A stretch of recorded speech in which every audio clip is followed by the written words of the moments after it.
you have to get educated. We didn't know anything about multifamily when we started in early 2021. So that's only 2 years ago.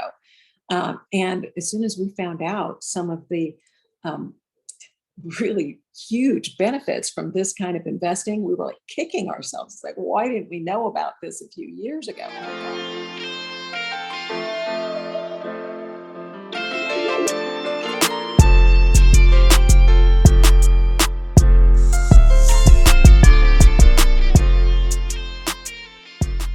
Ladies and gentlemen, this is episode 67 of Keeping It Real Estate. If you want to learn from someone who's bought and sold an airline business, owned multiple cruise ships, and owns thousands of doors in real estate, then it's critical you listen to our guest, Ral West. Ral, thank you for joining us. You and your husband are serial entrepreneurs. What drives you guys to start businesses and own businesses? Well, I think for the first is that we both make terrible employees. we don't like following other people's instructions, and we like to do it our way. And I think that's what drove both of us away in the beginning. We've both had our own businesses for over 40 years. Actually, before we met, we each had our own business. And I started in my mid-20s. John was maybe closer to 30. And, we just jumped in. We didn't have any money. We didn't know what we were doing. And we just jumped in and made it work. Yeah, so you kind of grew up with it a little bit, if I'm remembering correctly. Did your parents have a little bit of entrepreneurship in their blood? Oh, quite a bit on both sides. My mother's parents, grandpa was in the gold rush to Alaska. So he went up in the early 1900s and was mining the beaches of Nome. And my father started a small tour business in Alaska in the 1940s. And he went on to basically carve out the whole Alaska tourism industry. And they called him Mr. Alaska. So it's definitely in my blood. I can't think of another way to live. Mr. Alaska, that's pretty cool. Yeah, and my mother was Miss Alaska. Wow. So we're talking to celebrities here of Alaska. I mean, and you guys do live in Sitka, Alaska, full time or part time? That's our permanent residence, but we are gadflies, so we are all over the place. Right now, we're at our home in Maui, and we just got back from Australia and New Zealand. We'll be heading off to Mexico soon. So yeah, it's hard to say where we're going to be. Okay, good. Well, let's dive in a little bit more to what you guys have done thus far. You have a ton of experience, and I want to add as much value as we can to our listeners. What would be some of your biggest lessons, I guess, as you look back in your life, things that really were separators in finding results in the businesses you guys owned and operated? Well, all along the way, I'd say what has guided us is to have faith and trust and keep a positive attitude. Not be afraid of jumping into something that you don't know that much about, because you can learn. You can ask questions and you can just figure it out. Weighing the risks, as the more successful you get, obviously you become a little bit more calculated about your risks, and you don't want to risk too much. You want to be able to sleep at night. But in the early days, it was like, well, hell, we don't have anything to lose because we don't have anything. So we might as well put it all on the line. I remember one time John was about to sign a multi-million-dollar guarantee, and he says, "Oh my God, we don't have this money. How can we guarantee it?" And I said, "Well, don't worry about it. We don't have it. They can't take it." So, so we went for it. Wow. So there you go. You're like, we don't have much to lose. Let's go for it. So I think that's something to hear, you guys. They were taking risks when they were young, when they didn't have necessarily the financial backing to take it, and they took it. So that's huge. Anything else that you wanted to add to that?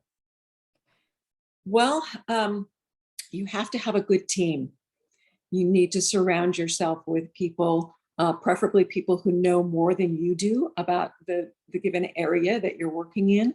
And don't be afraid to ask for that help, and listen to people who are wiser, and go with that advice.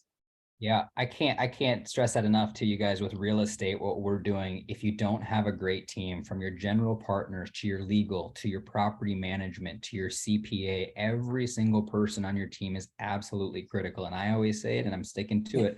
Best team in real estate wins. So Yep. what Ral's talking about here is you don't need to know it all. She got around Exactly. with very wise people. They brought the right people in, and then they built a business together. Is Yep. that fair to say? Absolutely. And a team gives you synergy. Mm. The 1 + 1 = 3 or 5 or whatever. It's, you cannot do it alone. And we have had, well, we've been blessed with a wonderful CPA we've had for like 35 years. And he has saved us a ton of money. And don't be afraid to spend the money to get the professional help that you need. Yeah, And don't be afraid to reach out to mentors. I mean, like in the real estate business, we got started in multifamily by joining the Brad Sumrok organization. And we've spent, gosh, thousands and thousands of dollars on his mentorship program, the Millionaire Multifamily Mastermind. It's like, well, if we want to move fast in this arena, we have to surround ourselves with the people who are doing it and who are doing it right. And that's how you're going to make it. So yeah, spend the money and invest in yourself, get the education. yep. I can't, I mean, she's preaching it, you guys. You guys got to hear this right now. If you want to move the needle in anything business wise, you've got to get around the right people.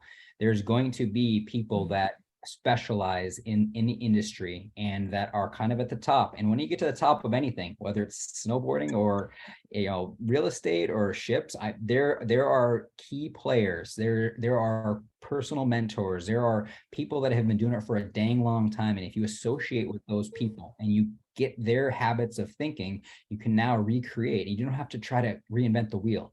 So I think that's what Ral's really kind of going after. Absolutely.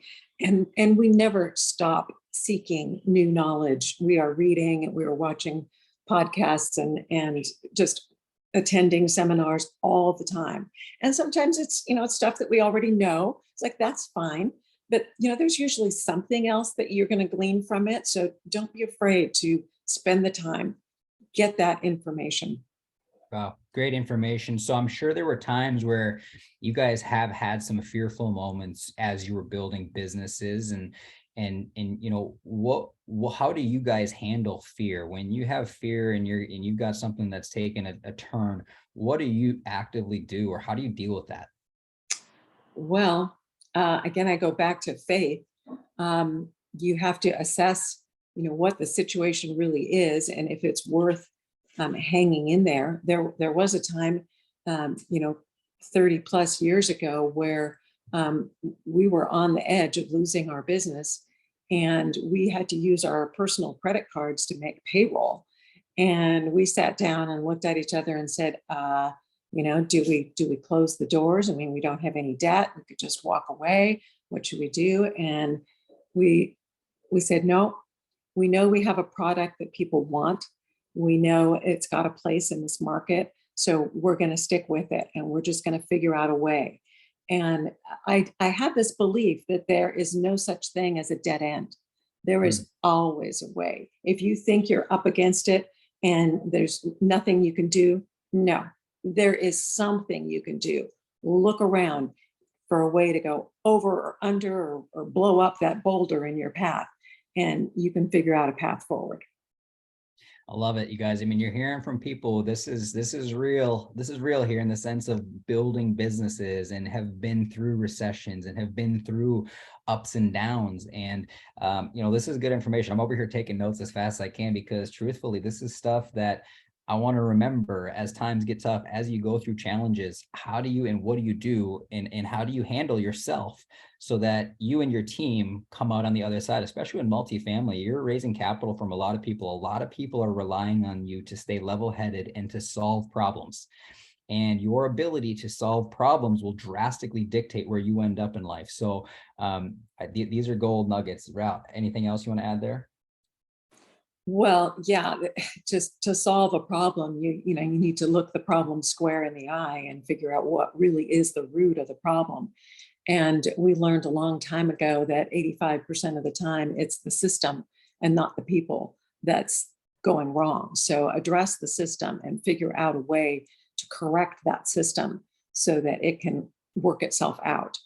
Yeah, what would be an example of the system? Like you say 85% of the time it's a system, like your marketing is messed up, or what do you mean by that? Yeah, let's say that somebody makes a huge mistake, Mhm. and you're facing a situation that's quite expensive. Instead of just blasting that employee or individual, figure out what it was that created the situation for that mistake to be made, and then put a system in place that will prevent that from happening. One thing is investing in automation, in software, and technology. Um, we just had some recent experiences with travel where we had an example of an airline that is not investing in their technology, and they screwed up big time when it came to like lost baggage, and it's just like ridiculous. Took us 13 days to get a bag delivered to us, which shouldn't happen in today's modern technology. But this airline, I won't name the airline, just doesn't have the systems in place. Yeah. And so the poor people that are working in the baggage claim department are totally hamstrung. They can't help because they don't have the ability, because the systems are not in place. Gosh, good stuff. I've never heard it that way, and it's so true.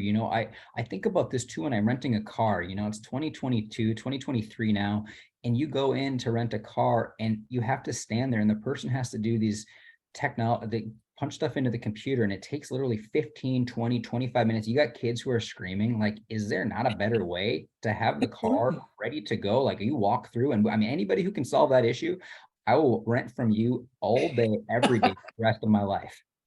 Absolutely. I am a fanatic about customer service because that was how we ran our business successfully for 25 years, is we just provided the best customer service that we could possibly provide.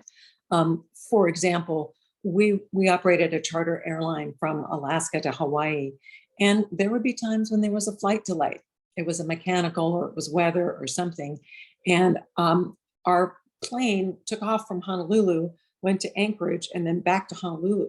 Well, FAA requirements caused the flight crew to go dead, is what it's called, if they go too long and then they're not able to make it all the way back to Honolulu within the time limit that they're allowed.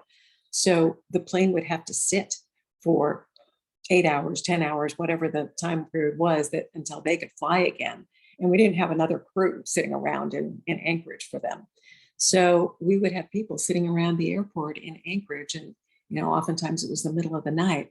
And so we developed a system. We would have diapers and formula and water and meal vouchers and whatever we could to make it really quick and fast, and serve those people so that they could get on their way back home or to a hotel or something until they could be on that flight again, and just take away the pain as much Yeah. as you possibly can. There you go. Customer service. Let's dive into that a little bit. You guys were chartering planes from Alaska to Hawaii, if I'm remembering correctly, and you guys were the Mhm. major competitor, the main competitor with some of these major airlines. Is that correct? I mean, just kind of give the background of what this airline company did that you guys owned. Yeah, well, when we first started out, there Western Airlines was actually flying the route from Anchorage to Honolulu, and then they were gobbled up by Delta, and then they decided to drop the route. So we started trying to work with other airlines and convincing them to fly the route. So we would like buy seats on a plane and say, okay, we'll buy 100 seats or 150 seats. And what that meant was we were paying for the seats, whether we could sell them or not. We were guaranteeing. And then eventually evolved into us chartering an entire plane. And when I say plane, not talking about a small plane. I'm talking about DC-10s, L-1011s, 362 passengers, wide bodies. And we flew 767s, 757s, all kinds of jets over the 25 years. And we would charter, which meant that it was called power by the hour, and we would pay for the entire plane. We didn't operate the plane ourselves. We didn't have the certificate. The airline would provide the crew and the ground handling and all of that, but we would do all of the marketing and sell every seat that we could. If we didn't sell the seats, we still paid the same price. So it was a big risk. We could win big or we could lose big. So we had to be very smart about it. Wow, so you And guys never owned the planes, you just filled the seats. correct. And so we were kind of called a scheduled charter operator. And eventually we heard the rumor mill that Alaska Airlines was going to enter the Alaska Hawaii market. And we determined that their pockets were probably a little bit deeper than ours. And it would cost them a lot to win the market, because we pretty much owned that market, because we had competed at one time or another with Northwest Airlines or Hawaiian Airlines, ran them out of the market because we were better. And the people in Alaska were loyal to us. They liked us. We had good fares, good service, and we were local. So we convinced Alaska Airlines that it would be cheaper for them to buy us than to compete with us to win the market. And so in January of 2008, we sold the company to Alaska Airlines. Wow. So I think I heard it. I just want to hear it one more time. When you guys say you were better, you beat the competition, and it was because you were local, you had better service, better pricing. Is that what it was? That, I mean, was there anything else? I mean, it's just better, straight up better service, and people wanted to fly with you guys. Yeah, any way you cut it, whether it's service or price or schedule or anything, we would try to do what the market wanted. You have to be sensitive to the needs of the market. So we would listen to our customers and try to provide what they wanted. And so hands down, they would prefer to fly with us than with anybody else. It's so simple. You hear it like, what does the customer want? Give it to them, solve their problem, take care of the customer, and the customer will take care of you. I think sometimes we make it so complicated, or we get so attached to the money. Really, what is the customer asking for, and give it to them better than anybody else. Well, it's very simple. It's just find the pain and take the pain away. So that's where you get your appeal to the market. Yeah, great stuff. So, with the pain of inflation right now, folks are on one end. I sit on my cash in the bank and I keep it there saved, but the value is coming down and it's eating at your savings account. But on the other end, the stock market's dropping. What do you have any ideas of alternatives, or what do you do in these situations when you have inflation on one end, you've got a stock market on the other end? I mean, obviously you're in real estate now. What advice would you have for listeners if they're feeling squeezed on both ends here? Yeah, that is a tough situation, and we're weighing that ourselves.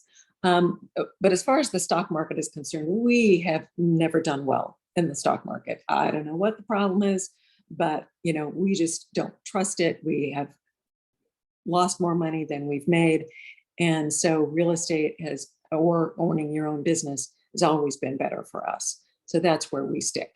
And in terms of sitting on cash is really the question, because with inflation, as you said, your cash is worth less and less as time goes on.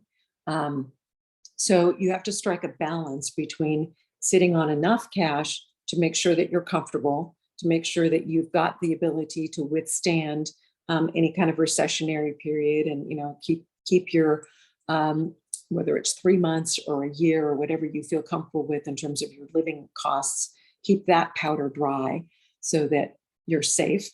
And then basically don't wait for it to turn around, because we studied with Robert Kiyosaki starting back in the 1980s, and he would always say, it's always a good time to make money. You can make money when it's going up, you can make money when it's going down. So there are opportunities all the time. In an inflationary / recessionary time, there are people who maybe didn't plan well and don't have the cash to get through the rising interest rate environment that we're in right now in real estate. Those people are going to be looking for buyers, and the prices for those properties are going to come down. So you're going to want to be in a position to take advantage of those opportunities. If you don't have the dry powder to do that, you can't jump on the opportunity. But don't wait until the whole thing is over. And who knows when it's going to be over. Some people say it'll be over in a year. Some people say, 2 to 3 years, whatever. But, look for the opportunities. Be smart about it. Just don't throw your money at, anything that comes along, and make sure that you plan for the worst case scenario. When it comes to rising interest rates, you can decide whether you're more comfortable with a fixed rate, which may be too high if the rates start coming down, or if you go with a variable rate, you may be stuck because the rates are going to go up and your cost of funds is going to go up. But if you budget for that and keep your reserves ready to handle that if it happens, then you're okay. The rate caps are so expensive. Maybe you don't buy the rate cap. Maybe you sort of what we call self-insure, like set aside the money so that you can handle the increased interest rates without having to pay basically an insurance company to do it for you. They're making a lot of money off of you. So, think about that. Yeah, great advice there. When you say don't wait, be on the lookout for great opportunities to buy. And I love that Robert Kiyosaki, he says that you can make money when things are going up or down. He's the Rich Dad author. If you guys haven't heard of Robert Kiyosaki, I'm sure all of you have. But when you're in the market and you're still looking for deals, anytime markets are going up, markets are going down, you can make money. What is it that signifies a good deal to you? You're like, yeah, this is a deal. Are there specific guidelines in real estate where maybe it's the debt, maybe it's the cash flow, maybe it's the capital gains, is the depreciation, is a combination? What is it for you that stands out that says, yep, I want to get into this deal? Is it location? What would you weigh the most heavily? Yeah, the watchword in real estate has always been location, location, location. So things that we've been reading lately are saying that in some cases, multifamily is not doing well right now. Well, it depends on the market that you're in. So you first of all have to pick the right market. So that's location. If you don't have a market where jobs are growing, population is moving in, the rents are growing, and the occupancy is high, don't go into a market unless it has all of those basic criteria. Why take a chance on a market that's struggling? You're not going to be able to turn that market around. So, pick a market that's already kind of booming and, bet on the fact that that market will likely continue to boom. Then make sure that the fundamentals are there in terms of all of the costs. So that would be the cost of money, your lending rate, what it costs to get in, and what the holding and operating costs are. So do your budget carefully and conservatively, and make sure that you're again covered for the downside. Don't always plan on it being rosy. Allow for some blips in the road and make sure that you've got the coverage for that. And look at your returns. Now, right now, a lot of the returns in the short term in the multifamily market are not what we hoped they would be. The cash flow is tight. So we're not getting the distributions that we thought we would be getting for these investments that we made in 21 and early 22.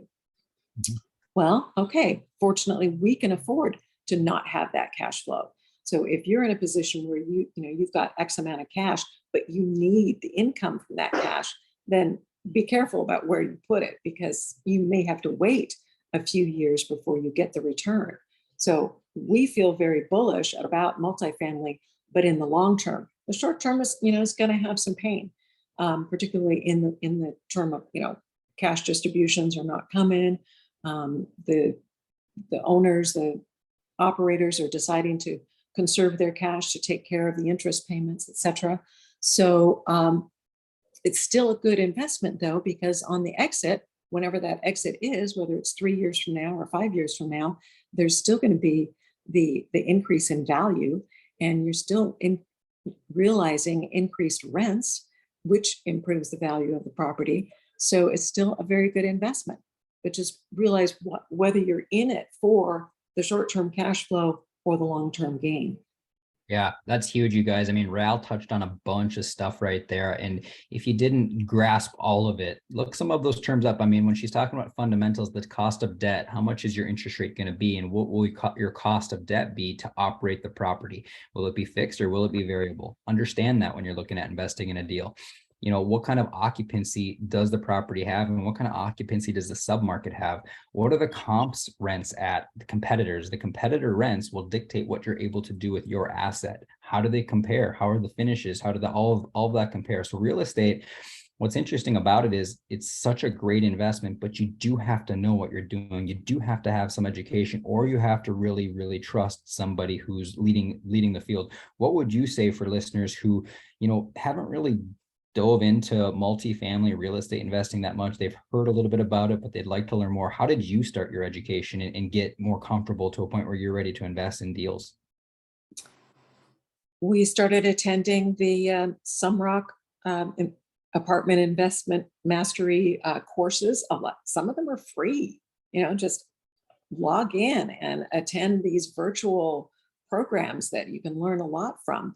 And then we started investing and actually, paying for the programs, but you have to get educated. We didn't know anything about multifamily when we started in early 2021. So that's only 2 years ago. And as soon as we found out some of the really huge benefits from this kind of investing, we were like kicking ourselves. It's like, why didn't we know about this a few years ago? Oh my God, what we could have done. But for example, the tax benefits. Now, the tax benefits are getting a little bit less attractive because the laws caused the bonus depreciation to go from 100% in 2022 down to 80% in 2023. But it's still good because it's still, what that means is that you can take 80% of the depreciation that normally would be accrued over 5, 7, 15-year basis and take 80% of that in the first year in 2023. Well, that's huge. Depending on your own tax situation, and you can't just give across the board tax advice, and I'm not a CPA, but in our case, we had enough passive income that we were able to shelter all of our income in 2021 and 2022 down to paying virtually zero federal income tax these last 2 years, whereas normally we'd be paying well into the 6 digits for income tax in a normal year. So Yeah. that's huge for us. We calculate actually that we've probably saved over $1 million in taxes over the past 2 years of involvement in multifamily. Wow. And if you guys are listening to this and you're like, what in the heck? How do I not know about this? And, why would they allow that to happen? I mean, Ral, do you know any reasons why these tax savings are available for investors? It's Well, easy. yeah. Well, Tom Wheelwright says it best. He just says the government pays you to do what the government wants you to do. So, okay, we're happy to do what the government wants us to do. So the government wants more housing because people need a place to live. So the government is going to provide incentives for people to invest in apartment buildings because we need more apartment buildings. It's very simple. Yeah. So Yeah. that's what we do. Yeah, that's just it. The tax law is there to incentivize. So if you're not clear with this stuff, your CPA may or may not be at the level you need them to be at. Exactly. You want to say And something? in fact, we have some friends who are in the real estate business. They sell real estate, and their CPA did not know that they could be real estate professionals, which is a classification that would allow them to use more of the bonus depreciation than somebody who is not a real estate professional. And my response to them was, get a new CPA. That's right. ridiculous. That's right.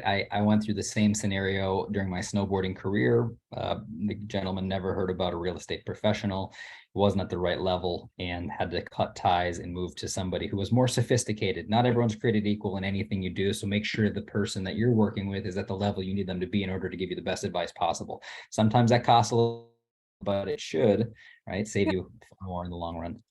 Yeah, and loyalty is great, but you need to stick with somebody who's doing the best job for you. And so every once in a while, if you have a CPA that you've been with for a long time, test it out and look around and see if somebody else is doing somebody else, doing a better job for somebody else, and be willing to cut the ties if it's better for you.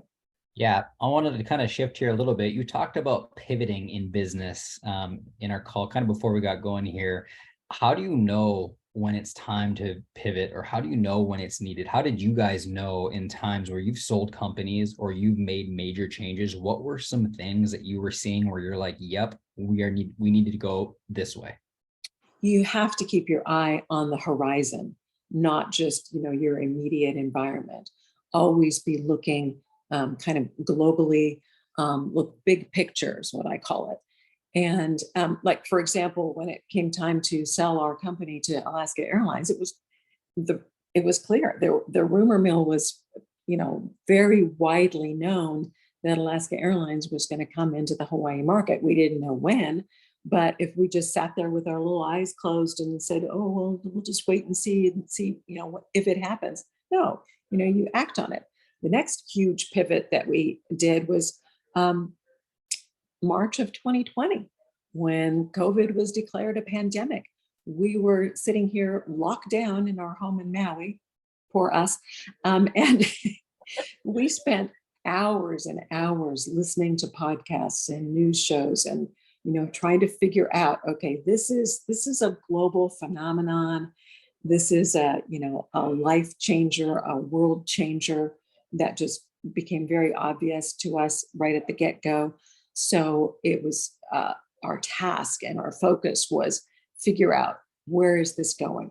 What is happening next? There was a book that was written many, many, many years ago called Who Moved the Cheese?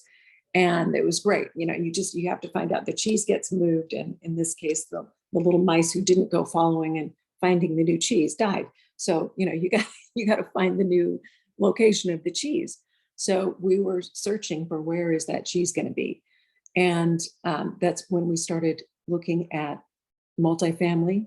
We recognized immediately, we had cruise ships that at that point we had only one cruise ship left, and it was engaged in tourism, cruises to Alaska and to Mexico. And by the end of March 2020, it was tied up at a dock.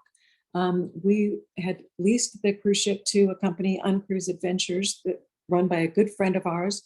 We had a wonderful relationship with them. We had at one time had leased 5 vessels to them, and they did a great job for us, sold 4 of them to that company. But we had one still under contract with them, and they couldn't operate. They were on the verge of going out of business because their business virtually dried up overnight. Wow. So you guys had 5 and then you went down to 1. Yeah, we sold the 4 over a period of a few years. And why did you sell those 4? The operator, our friend who ran the business, wanted to own them because it would be better for him to own them. And when we bought the ships, we looked to him to operate them for us. Again, we did not want to operate the ships. We just owned them and leased them. So we just, collected the lease rent every month. So it was good, advantageous. We always look for a win-win, everything we do. In fact, when we ran Hawaiian Vacations, we had a motto that was WERQ, which was win-win, efficiency, responsibility, and quality. And that was the byword that we inculcated our culture with that. All of our employees needed to adhere to this, we called work philosophy, WERQ. And so the win-win for this situation with the cruise ships was that the partner, the company that was leasing the ships, they needed to win, and we won from the lease payments, and we won when we sold them, the ships to them. So it was a good thing. We held on to one of the ships because it just wasn't time for them to purchase it yet. And then over the period of the 2 years of the pandemic, the ship tied up to a dock, was not making any money. It was really, really rough for that company. They did survive and they're still doing well. And in fact, that's probably our most recommended way to cruise Alaska, by the way, is Uncruise Adventures. But we ended up selling that ship to them. And it was sold for less than what we had thought it was worth before the pandemic. But it was what we needed to do. We needed to pivot away from tourism because that's not where it was going to be. We didn't want to be, all 4 feet into tourism anymore. We needed to find a way to carve a path for our future. And it seemed obvious to us that multifamily was the pivot at that point. Great. I want to get into multifamily a little bit more with you, but real quick, it was work, WERQ. Mm-hmm. So win-win, Yep. efficiency, and efficiency means like invest in technology, create the systems, responsibility, which means if you make a mistake, you own it, you fix it, you take care of it, and you are responsible to your customers and to your vendors and to your employees. And quality, which again goes back to customer service and offering the product that the market wants, and making sure that you are delivering what you say you're going to deliver. Yeah. So those would be kind of values of your guys' business. Is that how you hired your team? Yeah. Well, I don't know that we hired them that way, but we certainly drilled that into them after they joined us. And as a matter of fact, just 2 days ago, we had a visit here in Maui from a gal who worked with us at Hawaiian Vacations. And it's been 15 years since we sold the company. And she's still saying that was just the best experience she's ever had, in her work career. Yeah, So, gosh, that's the goal, to own a business and to bring in a team and they look back and they say that was the best place I've ever worked. That was the most fun I had. That's the most I've grown. That's the, best financial situation I was ever in. So I think that's the goal of an entrepreneur, is to provide that. yeah, And I love that. We're looking at our company, what are some values that we should be hammering home? And I'm going to yeah. share this with Mike. Yeah, definitely. And we always had the philosophy that we know that these people are not going to be with us for their entire lives. We want them to leave our company better and to be able to have a better life and a better living than when they joined us. And we would invest in teaching them and training them. We held classes. We taught them how to read financial statements. We taught them what it was and how to create a successful business. And many of them have gone on to be incredibly successful.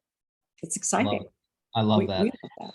Yeah, that's awesome. So as you transitioned into and you're transitioning into multifamily, what's your end goal? You guys are limited partners where you invest passively, and you are or are looking to actually oversee and run deals as well. Is that correct? Well, we're co-general partners in several deals as well. So we started off as limited partners in 2021, and in 2022, we co-GP'd on about 6 deals. So we're in, I think, almost 7,000 doors in 5 states. And we've invested several $1 million in multifamily over the last 2 years. And really, I don't know that we have an end goal, because John will say that we have flunked retirement several times and we just don't intend to retire. I mean, we're certainly at retirement age, but we love it. It's a game and we love playing the game. So I think that the end goal is we'll keep playing this game as long as it's a good game and as long as we're winning. Yeah. And we'll just try to create for us. It's more about cash flow and increasing we don't really care about increasing our wealth that much because we're quite comfortable, but just, preserving the principal, making it grow, creating a nice legacy for our family, for our kids and grandchildren, and having a good time. And we have a great time with the Mastermind group, and we joined in the billionaire multifamily mastermind. It's like, we're not billionaires. We're probably never going to be billionaires, but it sounds good. But the real motivation is to, again, surround ourselves with people who are excited and motivated, and they're growing and learning. And that is so invigorating. And to us, that's what it's all about, is just live life and get as much as you can out of it and never stop learning. I love it. Gosh, being around folks, I'm a part of that mastermind group with Ral and John. And I was sitting there in the class, and it was only one day. And it was one of the most exhilarating days I've ever had in my life. Just hearing other folks who are entrepreneurs, even right now, thinking about it, it's this exciting feeling of people who are growing and pushing themselves. And you just hear stories from folks who are on a similar path. And it's very inspiring to be around a group of like-minded individuals who are all building their own businesses, a lot of them in real estate, a lot in other different avenues. And it's really, really neat. Yeah. And a lot of them have had some really hard times along the way. And it's been quite inspiring to hear how they've overcome those hard times. And, it hasn't all been easy. but Yep. there's a lot of determination and grit and hard work. Yep. Agreed. Wow. Good stuff. So as we kind of start to wind this down, what are some books that have changed your life perspectively, just on maybe it's mindset, maybe it's financially, or what are some of the best books that you think individuals should read as they're looking to move forward in life? There are so many. I mean, first of all, as I mentioned, Robert Kiyosaki was an early teacher for us. We met him and worked with him way before he wrote Rich Dad Poor Dad. But obviously, Rich Dad Poor Dad is a great start for anybody who's just beginning to learn about their financial education. And then Cash Flow Quadrant is another one that he wrote, which was excellent. And then he told us about a book. We had lunch with him one day, and he says, "Go get this book. It's called The E-Myth, capital E-MYTH, by Michael Gerber." And so we were flying that day. And when we landed, we went straight to a bookstore and grabbed that book. And we used that book to turn our company around. It teaches systems, which we were talking about earlier. And it took us 5 years to develop the systems at Hawaiian Vacations so that we could bring in professional managers and kind of step back out of the mom and pop role and position our company to be purchased by a major company like Alaska Airlines. And that book is still in publication. I still recommend it. It's fabulous. Yeah, that's great. And recent good reads. And again, I think the mindset is so important. Keeping your thoughts positive and focused on what you really want. Don't think about what you're afraid of. Think about what you want. So I just finished reading Outwitting the Devil by Napoleon Hill, which was actually written like 80 years ago or something. And it's just absolutely phenomenal. And right now I'm reading The Power of One More by Ed Milet. Those are just excellent reads. But I mean, I could go on and on with lots and lots of books, but those are the top ones that come to mind. Yeah, every one of those books I've read as well. The E-Myth is an interesting book where he teaches you to work on the business instead of in the business, which is an interesting concept. Because, yeah, as you're building your business, you're so busy on the day-to-day activity, you're not thinking about where we're going or how you're going to. So that idea is extremely powerful. I'm glad you mentioned that one. I haven't heard that one on our show in a while.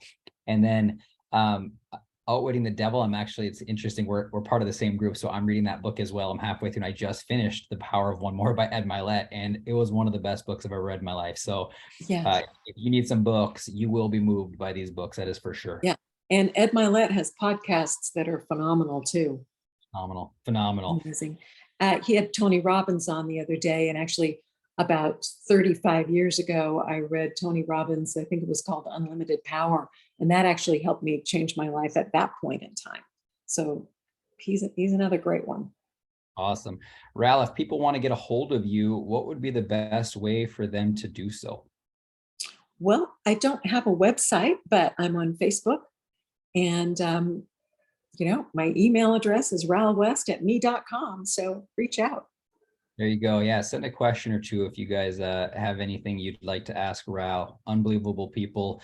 Just super grateful to have you on our show. Thank you so much for coming on, Ral. It really was great to have you on. Well, I really appreciate the invitation, Dan. This has been a wonderful honor, and thank you so much. Yeah, and to our listeners, if you feel like you're stuck or confused about what to do with your capital that's sitting in the bank, kind of idle, making you next to nothing, reach out to us. Go to our contact us form at granitetowersequitygroup.com. Fill out your information and we can have a phone call. Thanks for listening. We'll catch you on the next episode.